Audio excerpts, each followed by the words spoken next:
Scoop 4.18 Confectionery. But before that, share ko muna about Money Changer. Station. Sa station, Shinsaibashi, sa Osaka to eh.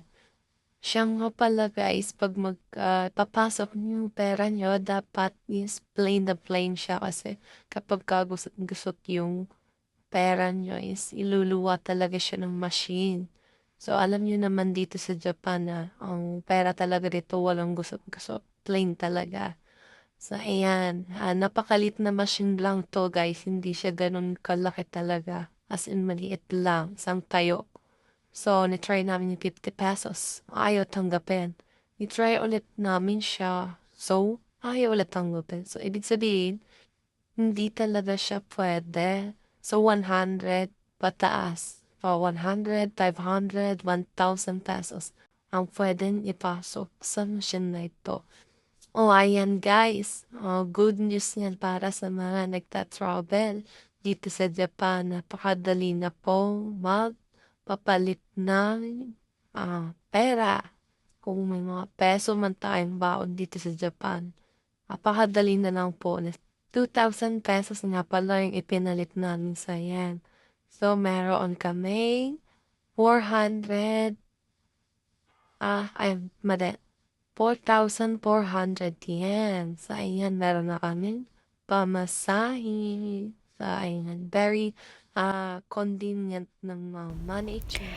Mahilig akong manood ng mga gawang cake. Balang araw, makagawa din ako ng mga sing-sarap na confectionery tulad ng napanood ko sa TikTok na maipakita ko sa inyo ngayon. So, habang nag-views tayo nito, ay may nakikita kayong mga links attachment. Let's spell home, di ba? H-O-M-E, na nabigyan ko rin ng meaning as hands-on mom economics. Para siyang kadugtong ng family. Spell family, F-A-M-I-L-I.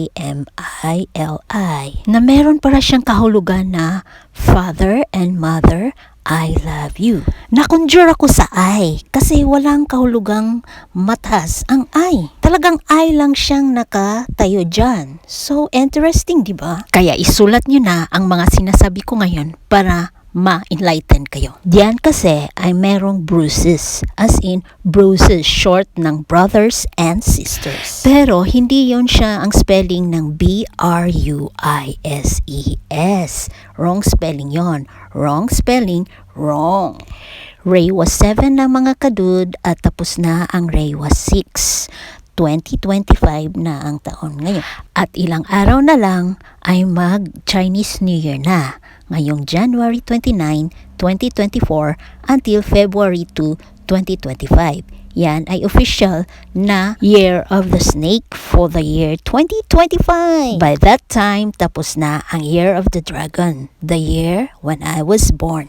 Sa Year of the Dragon, I made Turns 3 series and until this present Scoop 4 series. Half of the Year of the Snake, I will begin my Kabanata 5 series. Sa aking Turns 3 series ay nag-end siya hanggang Turns 3.18 series. Sa aking Scoop 4 naman na series ay tignan natin kung hanggang saan tayo before maging Kabanata 5 series. Before reaching to that point, I hope to have shared a decent and gentle contribution being born as a Year of the Dragon.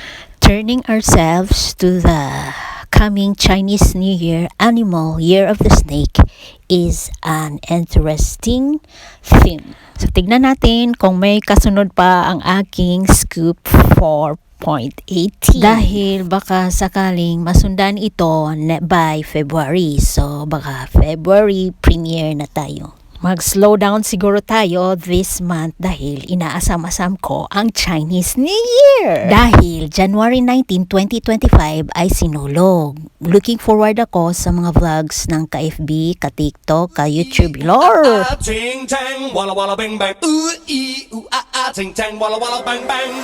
Ooh ee, ting tang, walla walla bang bang.